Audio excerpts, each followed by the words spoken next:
Hello there, gang, and welcome to another episode of Displaying-Model-Behaviour, the Earth's mightiest video podcast. So sit back, relax, and let's talk about the nerdy news that you need to know about. It's the only news that matters. It's good news. Let's just dive right into things today. What I'm going to do for this show, I'm still curating and creating the best sort of format. We're going to cover everything that's not toy related. So this is movies, games, videos, comic books, pro wrestling, and all points in between. So we're going to kick things off with movie and TV news. First of all, Scarlett Johansson has confirmed that she is completely done with the MCU, which doesn't come as a huge shock to anyone. I mean, they've killed off Black Widow, so, spoilers.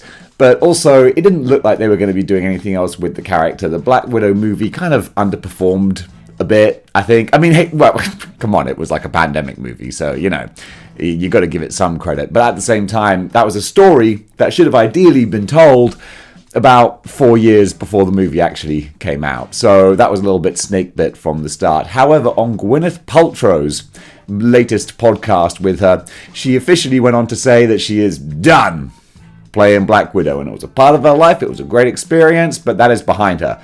Granted, these little comments can mean pretty much nothing when Disney decides to back up the money truck.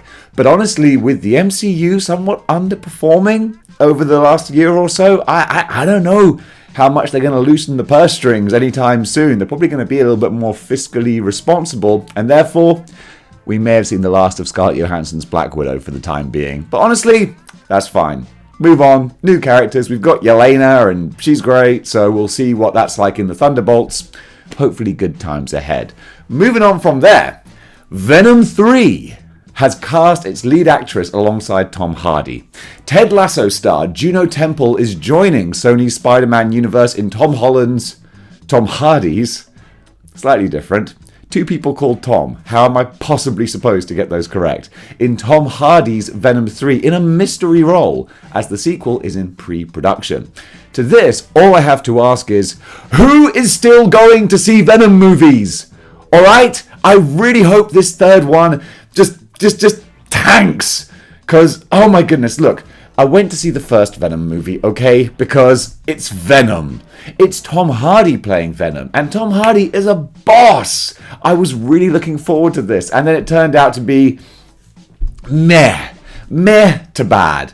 But then the sequel came up and I was like, oh, you know what? Woody Harrelson playing Carnage. Maybe they've learned a few lessons from the first movie. No, it was a train wreck garbage fire. Venom 2, let there be, the name Let There Be Carnage. What does that even mean? It's awful. Because look, the first Venom movie, okay, quick sidebar rant here. The first Venom movie had a boring villain because Riot was just Venom, but bigger. And then at least when they hinted at Carnage for the sequel, I was like, okay, well, they're going to go in a different direction with Carnage because Carnage isn't Venom, but bigger. He's actually this little evil imp little kind of character. No, he's just Venom, but bigger. That's literally it. Oh, and red. That's what Carnage was in the sequel. He was just Venom, but bigger and red. It's like, oh, jeez. And then you had to spend 2 hours listening to the symbiote talk like this. Eddie, we want to eat your brains. Oh, gosh, shoot me in the head. Painful. Yet they're making a third one. So, lady from Ted Lasso, what's her name? Juno Temple. Maybe she'll elevate this movie. But I doubt it. So, time's gonna tell on that one.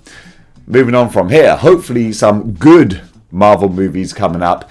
Adam Driver has been offered the role of Reed Richards in the upcoming Fantastic Four movie. According to Jeff Snyder on the Hot Mic podcast, he said, I don't know what Jeff Snyder sounds like, so you're just going to get it in my voice. I have, in fact, heard that Driver does have the offer, but this is what we talked about. I think it was 5 months ago. He was the very first name that we, or potentially anybody, seriously anyway, had connected to Fantastic Four.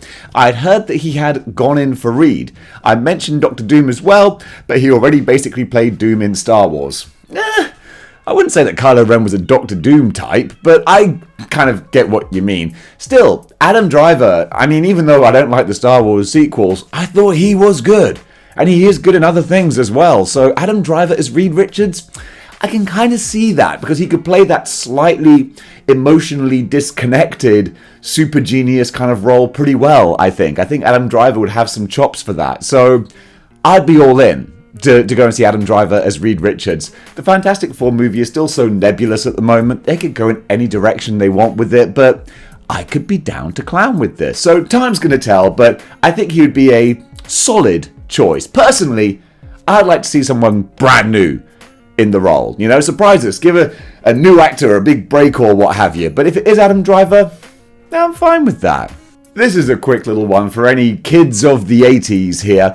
Remember, kids' movies in the 80s had no problem traumatizing us. And Roger Rabbit, yeah, that was one of them. There was some horrifying imagery in that. But if you want to immortalize that movie on your wall, then there is a very impressive looking new print that's been made for it. I'm going to show you the image and tell you some of the details. So Hero Complex Gallery has revealed a cool new limited edition print for the classic 1988 Robert Zemeckis, easy for me to say, directed film Who Framed Roger Rabbit. The poster art was created by artist Kevin M. Wilson, and it's called Unlucky Dip. So that's actually kind of fun. 150 of these prints are being made at $60 a pop. And yeah, just as a fun little piece of artwork and nostalgia, I think that's pretty cool. Then we're going to move on to something else that's also a bit of 80s nostalgia. Tiny Toon Adventures. We're getting Tiny Toon Looniversity, a new Tiny Toon series. Man, I remember playing Tiny Toons on the Game Boy. That was one of my favorite Game Boy games. Tiny Toons, it was kind of a precursor to Animaniacs, I feel like. Man, those late 80s, early 90s Warner Brothers stuff, like that was good, man. It was real good stuff. And looking at this trailer, it looks like they still have the original classic art style. They haven't sort of updated it into that new sort of Nickelodeon kind of look. I really like the classic Warner Brothers animation they've gone for. And the little write-up says, Cartoon Network and Max, I guess HBO Max, have given the show a lot of faith. With a 2-season order, director Steven Spielberg is once again returning as an executive producer. And that's going to be arriving in the fall, or autumn, as we say, on our side of the world. Which is now neither one of our sides of the world where I am here. What do we say in Japan for autumn?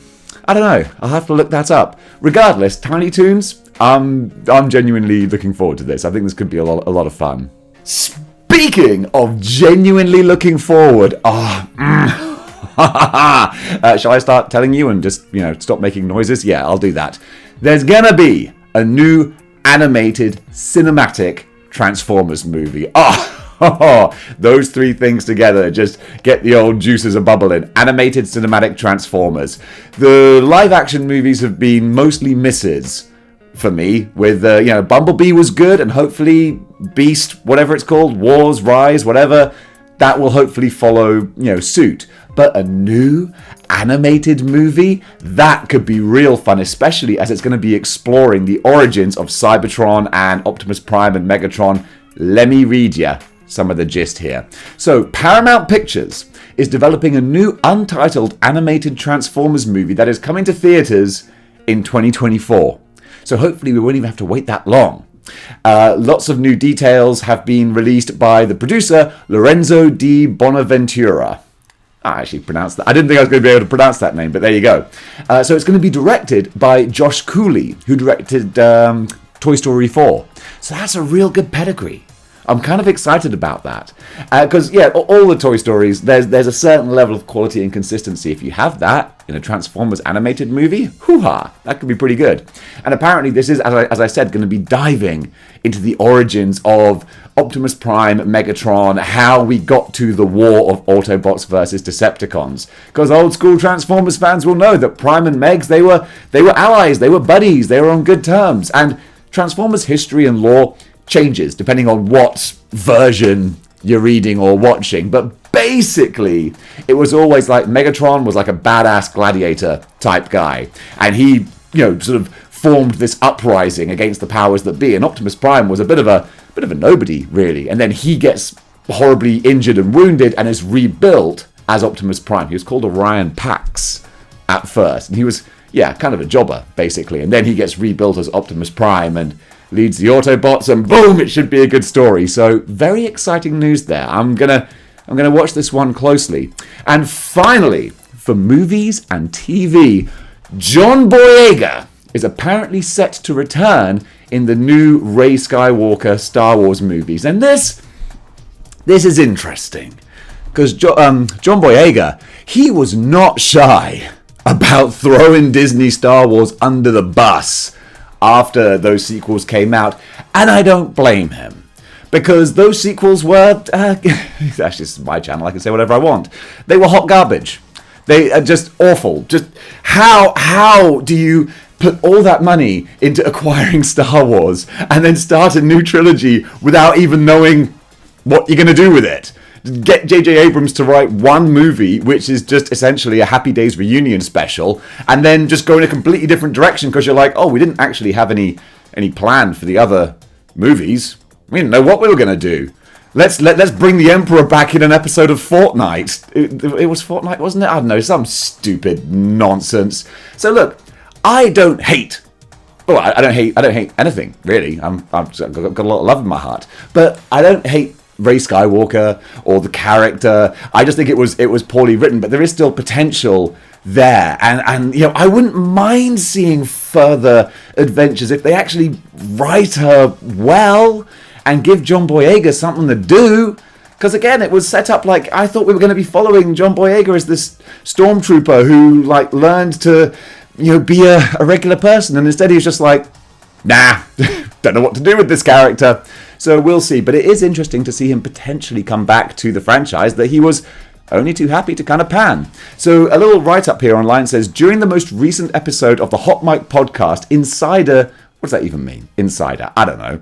I guess I'm an outsider, so whatever I am, he's not.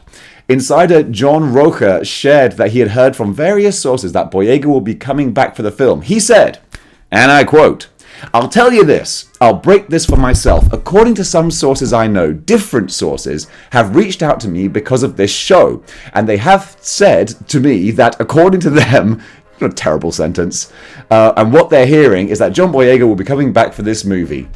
See, this is why I do this show here, all right? Because all of these stories are those kind of like clickbait stories you click on and then you're just bombarded with links and pop-ups and advertisements and instant playing videos, and you got to skim through to get information, and all the information is basically what the title of the article was. So there's nothing else new here, but apparently John Boyega's coming back for Star Wars, and there we go. Going over to comic books now, and y'all know me. I love a little Street Fighter, and beyond that, I love me a little cheesecake. So now, we're getting the best of both worlds with what? With the Udon Street Fighter swimsuit special. I lost the word swimsuit in my brain there. I had to pause for a second. There it is. The Udon Street Fighter swimsuit summer specials. And hey, I'm down to clown with these. I love a bit of cheesecake artwork, and Street Fighter is awesome. The Udon Studio. I used to think Udon was an individual artist. Apparently not. It's a graphics studio, but they make awesome manga anime type inspired artwork, and I first encountered them in the Taskmaster Marvel limited series from like 2000 or 2001. I was just instantly fell in love with that art style. So having that for Street Fighter, man, those dudes know how to put together a good looking comic book. So this summer, look out for the Street Fighter swimsuit specials. I think these are going to be a lot of fun. But that's not all, because there is also going to be a new Alice in Wonderland comic book series. And this seems kind of interesting too. This is Alice Never After. Let me give you some of the details here. This summer will provide comic book fans... Hang on a second, let me try that again. This summer will provide comic book fans will be able to revisit terrible... This is why I shouldn't sight read things, because sometimes things are just written really badly. Regardless, a new series called Alice Never After, written by Dan Panosian, who wrote An Unkindness of Ravens, and illustrated by Giorgio Spalletta, who's done a series called Magic. This series explores a twisted version of Alice in Wonderland. You know what? Every version of Alice in Wonderland is twisted. Like, there's no such thing as an untwisted Alice in Wonderland now. Where Alice has permanently moved to Wonderland, but her sister and friend will look for some way to bring her back. I'm down for that. I love the lore and the ideas and the imagery of Alice in Wonderland, so this is a series going to keep one eye on. Maybe two, depending on how generous I feel. Over in pro wrestling news, it looks like CM Punk is a lock to return to AEW. Of course, with CM Punk and these things, you could toss a coin and change the news in a heartbeat. But AEW are scheduled to launch their new Saturday show, which is rumored to be called AEW Collision on June 17th. This is another show for AEW. You're going to have AEW shows pretty much every day now, and honestly, I'm fine with that. I love pro wrestling, I love AEW. It's not always perfect, but there's a lot of good stuff there. So, AEW Collision, another big weekly show, which is going to hopefully be kick-started with the return of CM Punk, because where is this first show taking place? The United Center in Chicago. So it's almost like recreating history, where CM Punk debuted on Rampage, as Rampage was the new show. Now he can re-debut on Collision in Chicago once again. Now, there's also rumors that this will also kick off a bit of a soft brand split for AEW, which would make perfect sense because they have such a huge roster that you actually, a brand split would not be a bad idea, especially if it is a soft brand split, where actually people can cross over however, wherever they want, but some shows are designated more for some people than for other. I would be cool with that. And there's a lot of rumors saying like, oh, this show was just made for CM Punk, so he doesn't have to be with the Elite or whatever. No, I think that's nonsense. The networks want another AEW show. That's what's happening. It's just convenient that this might also create a little bit of separation, which might be good. However, I mean, people want to see the Elite versus CM Punk, or, Omega versus Punk, or Punk and FTR versus the Elite. There's all these different combinations. I'm sure they're not going to leave money on the table. We will see. But still, Punk coming back, despite being a curmudgeonly old pain in the you-know-what, I'm still a fan of his. So we'll see what happens. It should be interesting to watch. Over in merchandise, do you like Power Rangers? I thought so. And do you like rubber ducks? Yeah, that's a funny question. Well, how about combining the two? Boom! Rubber duck Power Rangers. For the geek who has everything, you're about to get something else. And look, these look kind of fun and silly and quirky. I can imagine someone having them on their desk at work, looking kind of fun. Let me give you the info. You can pre-order these ducks through Just Geek for $24.99 a piece. And you might want to hurry because there's only 3,000 of each duck, which might sound like a lot. But I can assure you, them little quackers are probably going to fly off shelves pretty fast because they're weird, fun, and quirky, and who doesn't love that? And yeah, there you go. Power Rangers ducks. Another new thing. IDW Comics have announced that there is going to be a Ninja Turtles and Stranger Things crossover. And that's kind of cool. We have no more information besides the first cover that they've debuted. But look, both of these franchises are just 80s nostalgia bombs. So putting them together makes perfect sense. And also, you could totally imagine the TMNT and Stranger Things worlds kind of intersecting with one another. That makes perfect sense. You can't tell me that Dimension X isn't kind of like the Upside Down and, government conspiracies and all that kind of stuff. It all fits kind of beautifully, actually. And I can imagine the Ninja Turtles hanging out and sort of collaborating and having fun with the Stranger Things kids. I think it's kind of a perfect little matchup. So, yeah, when this does come out, which I assume is going to be sometime around about this summer, maybe, or in the fall, I don't know. But whenever it does, I might have to check it out. Over in Cosplay Corner, Irene Meyer has done an incredible looking Aloy from Horizon Cosplay. And look, I've just started playing Horizon. What's it called? Horizon? Wow, my brain is just, it's going today. This is Mr. Toad's Wild Ride, this show. But I've just started playing the new Horizon because I got myself a little PS5. It's a little present to Dave. So seeing this cosplay, I was like, wow, yeah, this kind of coincides with all the things that I'm sort of hyper-focusing on right now, as I am inclined to do sometimes. I'm a hyper-focuser. Yeah, that's how this channel took off, because I was just like, this is all I'm going to do now. And I've been doing that for 3 years. So yeah, this cosplay looks fantastic, as do the rest of her cosplay pieces. So I'm saying go over and give her a follow, because bless her heart, she's only got 1.1 million, and I bet there's people out there with 1.2 million followers who she looks at and goes, why can't I be as successful as them? Well, you can help her out. I always like giving a shout out to small creators. So yeah, go check her out, because yeah, cosplay looks pretty freaking awesome. And folks, that does it for Good News Extra for today. I want to rename this something else. So we have Good News for action figures, or maybe Good News should be for this. And then, I don't know, something like, Toy Talk or something for action figure specific videos. But then again, I mean, not Toy Talk, because there's a billion different things called Toy Talk or whatnot. But help me out. Give me some suggestions for names that I can use. And when you do, bear in mind that I will legally own those names once you put them in the comments. That's how the law works, I'm pretty sure. But gang, thank you so much for watching. If you want to support the show, you can do by going over to patreon.com/displaying-model-behaviour. Toss a couple of bucks my way, and it helps keep the lights on and keep me in action figures and cheesecake Bishoju Optimus Prime statues. I mean, hey, look, at least you know your money's being spent on something worthwhile. Am I right or am I right? Alright gang, thank you so much for watching, and until next time, keep displaying model behaviour.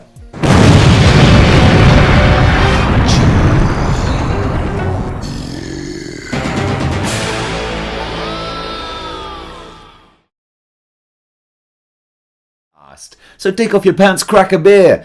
Not doing that intro anymore. I'm trying to make myself more mature. Not good at that. So sit back, relax, and let's talk toys. No, we're not talking about toys. This is the non-toy video. I'm playing a shocker today.